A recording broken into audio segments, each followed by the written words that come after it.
पूरे 12 वर्षों के बाद महाकुंभ मेला का आयोजन किया जाता है। महाकुंभ सबसे बड़ा और प्रमुख धार्मिक अनुष्ठान माना जाता है। कुंभ मेला में लाखों करोड़ों की संख्या में श्रद्धालु आते हैं। कहते हैं कि जो भी व्यक्ति कुंभ स्नान कर लेता है उसके सभी पाप मिट जाते हैं। इतना ही नहीं, उसकी सभी मनोकामनाएं भी पूरी होती हैं। महाकुंभ दौरान विशेष पूजा अर्चना, यज्ञ और अन्य धार्मिक अनुष्ठान आयोजित किए जाते हैं। तो चलिए अब जानते हैं कि महाकुंभ मेले के पीछे की कहानी क्या है। साथ ही जानेंगे महाकुंभ का धार्मिक महत्व। कुंभ का मतलब होता है घड़ा। दरअसल कुंभ मेले की शुरुआत एक पौराणिक कहानी से हुई है। पौराणिक कहानी के अनुसार एक बार देवताओं और राक्षसों के बीच समुद्र मंथन हुआ ये कि ऋषि दुर्वासा ने देवताओं को श्राप दिया था, जिससे वे कमजोर हो गए। राक्षसों ने इसका फायदा उठाकर देवताओं को हरा दिया, जिसके बाद सभी देवता भगवान विष्णु के पास मदद मांगने गए। भगवान विष्णु ने कहा कि अमृत पाने के लिए समुद्र मंथन करना होगा। अमृत यानी ऐसा अमर पेय जो पीने से देवता फिर से ताकतवर हो जाएंगे। अब देवताओं ने राक्षसों को मना लिया कि चलो मिलकर समुद्र मंथन करते हैं। राक्षस भी अमृत के लालच में तैयार हो गए। जब समुद्र मंथन हुआ तो कई चीजें निकली, जैसे कामधेनु गाय, विष और आखिर में अमृत का कलश। जैसे ही अमृत कलश निकला, राक्षस और देवता दोनों उसे पाने के लिए झगड़ने लगे। इस बीच भगवान इंद्र के बेटे जयंत ने अमृत कलश उठाया और वहां से भाग गए। अब राक्षसों ने जयंत का पीछा किया। इस दौरान 12 दिनों तक देवताओं और राक्षसों के बीच लड़ाई चली। माना जाता है कि देवताओं का एक दिन मनुष्य के 12 वर्षों के बराबर होता है। जयंत अमृत कलश को लेकर भागते रहे और इसी दौरान अमृत की कुछ बूंदें पृथ्वी के 4 स्थानों प्रयागराज, हरिद्वार, उज्जैन और नासिक पर गिर गईं। इसलिए इन जगहों को पवित्र माना जाता है और यहाँ कुंभ मेले का आयोजन होता है। महाकुंभ में स्नान करने से व्यक्ति के सभी पाप धुल जाते हैं।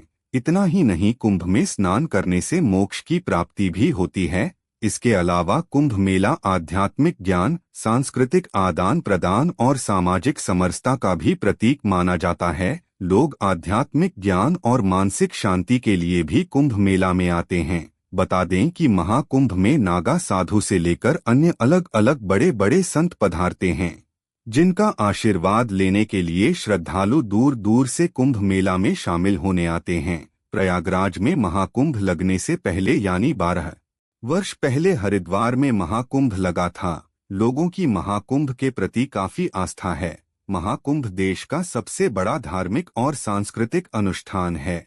ये हर 12 साल पर देश के सिर्फ 4 जगहों पर ही लगता है: प्रयागराज, हरिद्वार, उज्जैन और नासिक। हरिद्वार, उज्जैन और नासिक में सिर्फ एक नदी है, जबकि प्रयागराज में 3 नदियों का संगम है।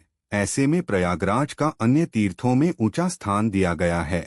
हरिद्वार में गंगा नदी, उज्जैन में क्षिप्रा नदी और नासिक में गोदावरी नदी है, जबकि प्रयागराज में गंगा, यमुना और सरस्वती तीनों नदियों का संगम है। इस कारण महाकुंभ में स्नान का महत्व बढ़ जाता है। अगर आप महाकुंभ में स्नान करने जा रहे हैं तो कुछ नियमों को जरूर ध्यान में रखें, वरना आपको महाकुंभ में स्नान का फल नहीं प्राप्त हो सकेगा।